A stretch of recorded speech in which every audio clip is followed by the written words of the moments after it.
వదిలిపెడితే కదా నేను అమూల్యమైనది ఇస్తానో లేదో చెప్పడానికి. అమూల్యమైన సందేశం అడిగాడు, మణిమాణిక్యాలు అడగలే. వేదిక పైన ఉన్నటువంటి తెలుగుదేశం పార్టీ, జనసేన పార్టీ అతిరథ మహారథులకు, ఈనాటి మన పార్లమెంట్ అభ్యర్థి సోదరులు వేమిరెడ్డి ప్రభాకర్ రెడ్డి గారికి, అలాగే ఈ ఎన్నికల ప్రజాగళం సభలో పాల్గొంటున్నటువంటి కార్యకర్తలు, అభిమానులు, నాయకులు, ప్రజా జన సందోహానికి, మీడియా ప్రతినిధులకు పేరు పేరున నేను ప్రత్యేకమైన ధన్యవాదాలను తెలియజేసుకుంటా ఉన్నాను. ఈరోజు దాదాపు 15 సంవత్సరాల తరువాత ఈ ఏఎస్పేట మండలంలో మీ అభ్యర్థిగా నిలబడుతున్నాను. తెలుగుదేశం పార్టీ నన్ను అభ్యర్థిగా మీ ముందుకు పంపించింది, మీరు ఆశీర్వదించండి అని చెప్పి అడగడానికి తిరిగి మళ్ళీ ఇక్కడికి రావడం జరిగిందని చెప్పి నేను మీకు మనవి చేస్తూ ఉన్నాను. గతంలో 2009 ఎన్నికల్లో మీ యొక్క సహకారం కోరితే భారీ మెజారిటీతో ఆశీర్వదించారు. 5 సంవత్సరాల కాలం ఆత్మకూరు నియోజకవర్గంలో మీకు ప్రజాప్రతినిధిగా ఉండే అవకాశం నాకు ఇచ్చారు. ఆ అవకాశాన్ని సద్వినియోగం చేసుకొని అనేక సంస్థల్ని, విద్యాలయాల్ని, వైద్యాలయాల్ని, రహదారుల్ని ఏర్పాటు చేసుకోవడం జరిగింది. ఇవాళ మనం అనేక విషయాల పట్ల మీకు అందరికీ అవగాహన ఉంది, మళ్ళీ మళ్ళీ చెప్పాల్సిన అవసరం లేదు. కానీ 15 సంవత్సరాలు అయిపోయింది. ఒక్కసారి మీకు గుర్తు చేయడం నా ధర్మం. తర్వాత మిమ్మల్ని పూర్తి స్థాయిలో ఆదరించమని అడగడం కూడా మా బాధ్యత. మీ అందరికీ తెలుసు, సోమశిల ఉత్తరపు కాలువ ఎక్కడ దాకా నీళ్ళు వచ్చాయంటే దాదాపు 25 సంవత్సరాల కాలం ఆత్మకూరు చెరువు దగ్గరికే సోమశిల నీళ్ళు వచ్చాయి. ఉత్తరపు కాలువలో ఏఎస్పేట మండలానికి నీళ్ళు వచ్చిన దాఖలాలు లేవు. గడిచిన సందర్భంలో ఇప్పుడు పెద్దలు రమణారెడ్డి గారు కూడా చెప్పారు, చాలామంది రైతులు ఆనాడు అడగడం జరిగింది, ఆత్మకూరు చెరువు దాకా వచ్చినటువంటి నీరు మా మండలానికి ఎందుకు రాదు, మా మండలానికి ఎందుకు ఇవ్వరు అని చెప్పి అడిగితే ఆనాడు ఒక ప్రయత్నం చేశాం. కరటంపాడు దగ్గర నుంచి నెల్లూరుపాళెం రాజవోలు చెరువు వరకు అటవీ ప్రాంతం. అది అటవీ ప్రాంతంలో ఎవరు కూడా కాలువలు తవ్వడానికి అవకాశం లేదు, ప్రభుత్వ అనుమతులు లేకుండా. అయితే ఆనాడు అవసరం వచ్చింది, కరువు పరిస్థితులు ఏర్పడ్డాయి, రైతాంగానికి నీళ్లు కావాలి, పెట్టిన పంటలు ఎండిపోయేటువంటి దుర్భిక్షమైన పరిస్థితి. వాటిని కాపాడుకోవడానికి ఆనాడు అన్ని రకాల ఇబ్బందులను కూడా ఎదుర్కోవడానికి సిద్ధపడి కరటంపాడు దగ్గర నుంచి నెల్లూరుపాళెం వరకు సోమశిల ఉత్తరపు కాలువని పొడిగించడంలో అటవీ అనుమతులలో ఇబ్బంది వచ్చినా, కేసులు పెట్టి మిమ్మల్ని అరెస్ట్ చేస్తామన్నా దాదాపు 20 రోజుల పాటు రాత్రింబవళ్ళు అధికారుల యొక్క సహకారంతో ఆ కాలువను పూర్తి చేసి మొట్టమొదట రాజోలు చెరువుకి నీళ్లు ఇచ్చినటువంటి పరిస్థితిని గుర్తు చేసుకోండి అని చెప్పి మీకు మనవి చేస్తున్నాం. ఆనాడు ఆ ప్రయత్నం చేశాం కాబట్టి తర్వాత హసనాపురం చెరువు దాకా కూడా నీళ్లు తీసుకురావడం జరిగింది. హసనాపురం చెరువు నుంచి శ్రీకొల్లం చెరువుకి నీళ్లు తీసుకుపోదామంటే అప్పుడు ఉన్నటువంటి రాష్ట్ర రోడ్డు రవాణా సంస్థ అడ్డగించిన తర్వాత నీళ్లు ఎలా ఇవ్వాలి అని అంటే శ్రీకొల్లంలో ఉన్నటువంటి రైతాంగం వచ్చి, అయ్యా మీరు హసనాపురం చెరువు నింపండి, ఆ చెరువు కలుజు నుంచి వచ్చేటువంటి నీళ్లు మా చెరువుకే వస్తాయి, కాబట్టి మేము ఆ చెరువు నుంచి నీళ్లు తీసుకుంటామని అంటే హస్తనాపురం చెరువుని నింపడానికి కాలువ తీయాల్సి వచ్చింది. నాకు ఇప్పటికీ బాగా జ్ఞాపకం. అప్పుడు పెద్దలు చిరమన జనార్దన్ రెడ్డి గారు మాతోనే ఉన్నాడు.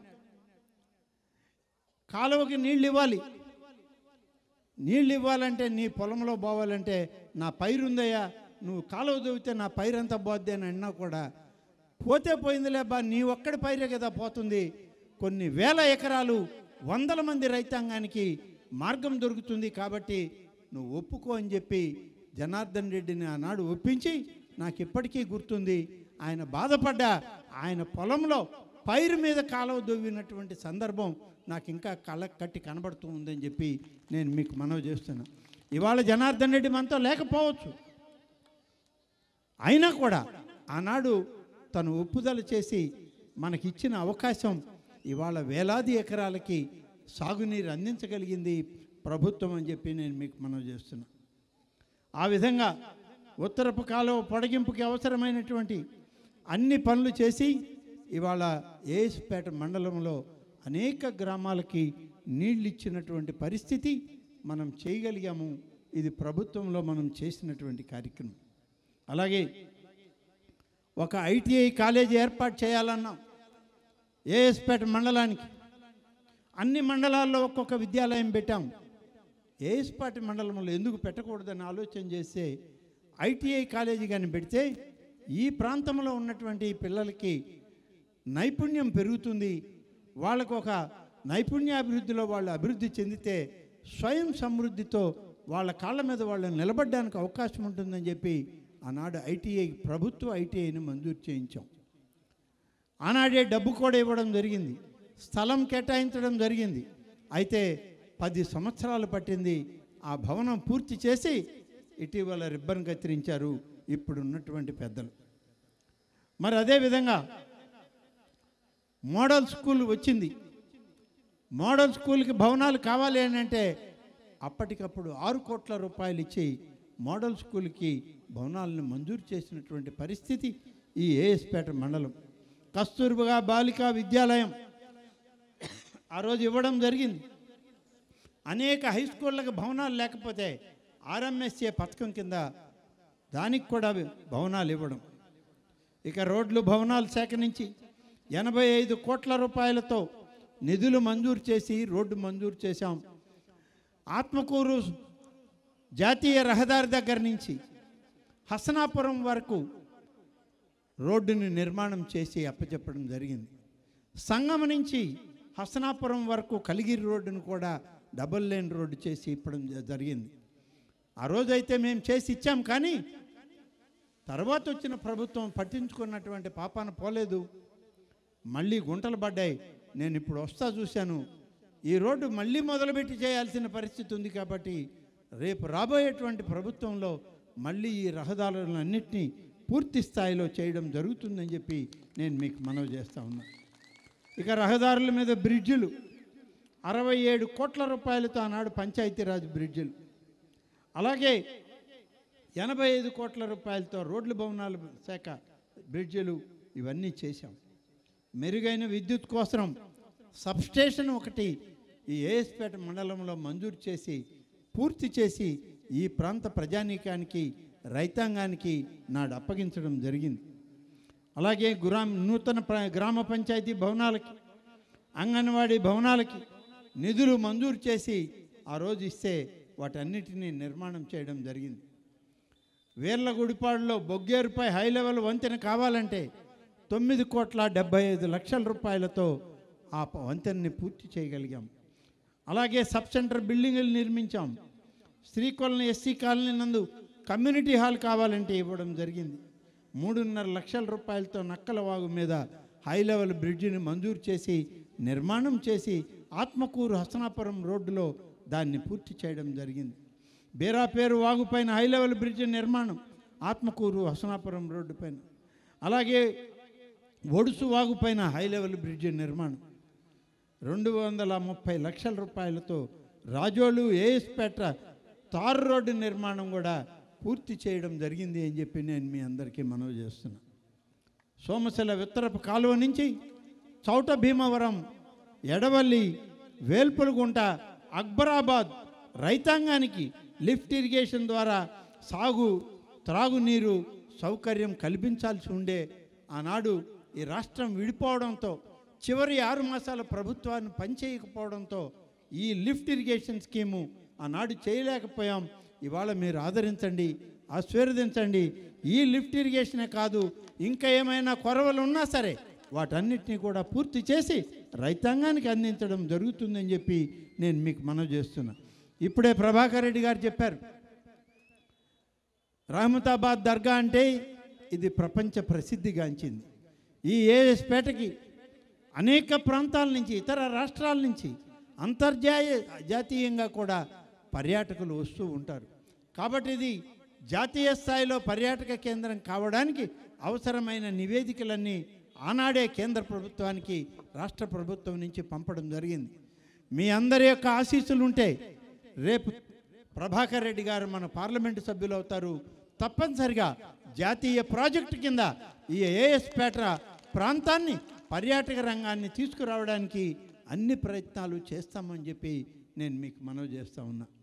ఇన్ని రకాల పనులు, ఇన్ని రకాల అభివృద్ధి, ఇన్ని రకాల ఆలోచనలతో కూడినటువంటి, సామాజిక స్పృహతో కూడుకున్నటువంటి అభివృద్ధిని ఏఎస్పేట మండలంలో చేపట్టడం జరిగింది.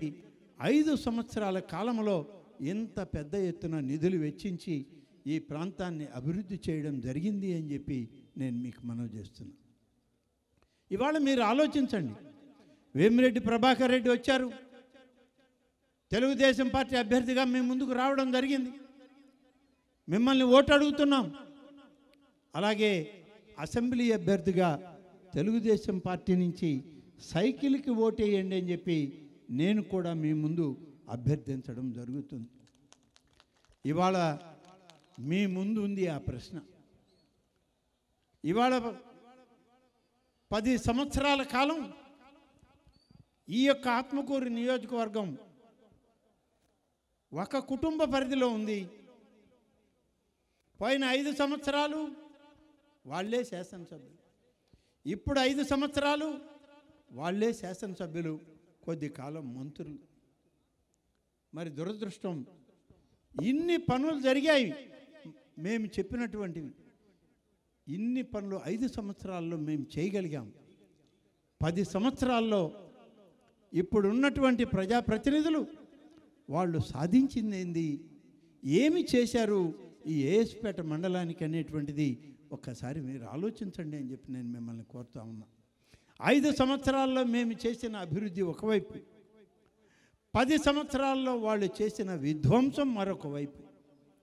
విధ్వంసం కావాలన్నా, అభివృద్ధి కావాలన్నా తేల్చాల్సింది ఇవాళ ఏఎస్పేట ప్రజానీకం అని చెప్పి నేను మీకు మనవి చేస్తున్నాను.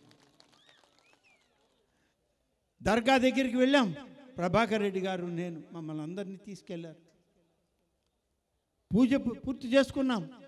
వస్తూ ఉంటే ఒక్కొక్క అంగడి ముందు అంగడి యజమానులు, ఆ అంగళ్ళకి వెళ్ళేటువంటి పర్యాటకులు, ఆ అంగళ్ళకి వెళ్ళేటువంటి ఆ వస్తువులు కొనుగోలు చేసేటువంటి వాళ్ళు, మేము అక్కడ వస్తూ ఉంటే అక్కడ మాకు భూమిని చూపిస్తూ ఉన్నారు.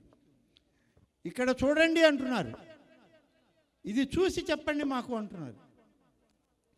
ఏమి చూడాలి ఏంటి ఇక్కడ వాళ్ళు అందరూ చెయ్యి కిందకు చూపించి నేల చూపిస్తున్నారని చెప్పి నేను ప్రభాకర్ రెడ్డి గారు ఇద్దరం కూడా దగ్గరికి వెళ్ళి అడిగితే, చూడండి 8 మాసాల క్రితం ఈ విధ్వంసం చేసింది వైఎస్ఆర్ కాంగ్రెస్ పార్టీ ప్రభుత్వం, వైఎస్ఆర్ కాంగ్రెస్ పార్టీ శాసనసభ్యులు, ఆ పార్టీ నాయకులు. ఇంత విధ్వంసం చేసి 8 మాసాలుగా కనీసం దాని మీద సిమెంట్ కాలువలు కూడా కట్టలేని పరిస్థితి ఏర్పడింది. మాకు వ్యాపారాలు లేవు, కేవలం వ్యాపారాల మీద బతికేటువంటి పేద కుటుంబాల వాళ్ళం మేము. అనేక ప్రాంతాల నుంచి ఇక్కడికి వచ్చేటువంటి వాళ్ళు ఈ తవ్విన కాలువల్లో పడి కాళ్ళు విరగడమో, చేతులు విరగడమో, మోకాళ్ళు పగలడమో చేస్తూ ఉంటే మాకు వ్యాపారాలు ఎలా సాగుతాయి, మా జీవనం ఎలా సాగించుకుంటాం, మా బిడ్డల్ని, మా కుటుంబాలని మేము ఎలా పోషించుకుంటామని చెప్పి ఆ ముస్లిం మైనారిటీల కుటుంబాలు, ఆ వైశ్య కుటుంబాలు, అడుగుతూ ఉంటే సమాధానం చెప్పలేని పరిస్థితి. గతంలో ఈ పరిస్థితి లేదు. మన అనంతసాగరం దర్గా ప్రాంతాల్లో అన్ని డ్రైన్లు ఉన్నాయి, సిమెంట్ రోడ్లు ఉన్నాయి. ఇవాళ ఎందుకు విధ్వంసం చేశారో తెలియదు. ఒకవేళ ఇంకా మెరుగైనటువంటి అభివృద్ధి చేయాలి అని అంటే చేయండి, వద్దనలేదు. కానీ 8 మాసాల క్రితం చెయ్యని చేతగాని దద్దమ్మలైనటువంటి వీళ్ళు దాన్ని బద్దలుగా విధ్వంసం చేశారని చెప్ప నూతనంగా ఒక్క తట్టడు సిమెంట్ వేసి కాలువ నిర్మాణం చేసినటువంటి పాపాన పోలేదు అని చెప్పి నేను మీకు మనవి చేస్తున్నా. కాబట్టి ఇవాళ నేను మీ ముందు అన్ని విషయాలు చెప్పడం జరిగింది. విధ్వంసం కావాలన్నా అభివృద్ధి కావాలన్నా ఆలోచన చేయండి. మీ బిడ్డల యొక్క భవిష్యత్తు కావాలన్నా లేకుంటే ఈ అరాచక పరిపాలన కావాలన్నా ఆలోచన చేయండి. అన్నీ మీ కళ్ళ ముందే జరుగుతున్నాయి. మేము అన్నీ మీ కళ్ళ ముందు మీ ముందే పెట్టాను. దీనిలో ఏ ఒక్కటి నేను చెప్పిన దాంట్లో తప్పున్నా, నేను చెప్పిన వాటిల్లో ఏ ఒక్కటి జరగలేదన్నా మరొకసారి మీ దగ్గరకు వచ్చే ప్రసక్తే లేదు. ఇవన్నీ మేము చేశాం కాబట్టే 5 సంవత్సరాల కాలం ఈ అభివృద్ధిని సాధించగలిగాం కాబట్టే మీరు సహకరించండి అని అడుగుతున్నాం. ఇంకా అభివృద్ధి కావాలి ఈ ప్రాంతం అని చెప్పి ఆలోచన కలిగిన వాళ్ళం కాబట్టి మమ్మల్ని ఆదరించండి అని చెప్పి కోరుతా ఉన్నాం. కాబట్టి ఇవాళ నేను మిమ్మల్ని కోరేది, ఇద్దరికి తెలుగుదేశం పార్టీ అభ్యర్థులుగా వేమిరెడ్డి ప్రభాకర్ రెడ్డి గారు, శాసనసభ అభ్యర్థిగా రామనారాయణ రెడ్డి అనే నేను మీ ముందు ఎన్నికల్లో రాబోతూ ఉన్నాము. మరొకసారి గ్రామానికి కూడా రావడం జరుగుతుంది. ప్రతి కుటుంబాన్ని పలకరించే ప్రయత్నం చేస్తాను. ఎందుకంటే 7 నియోజకవర్గాలకి జరిగే ఎన్నికల్లో ప్రభాకర్ రెడ్డి గారు మళ్ళీ రాలేకపోవచ్చేమో, కానీ నేను మాత్రం ప్రతి గ్రామానికి రావడం జరుగుతుంది తొందరలోనే అని చెప్పి నేను మీ అందరికీ మనవి చేస్తున్నాను.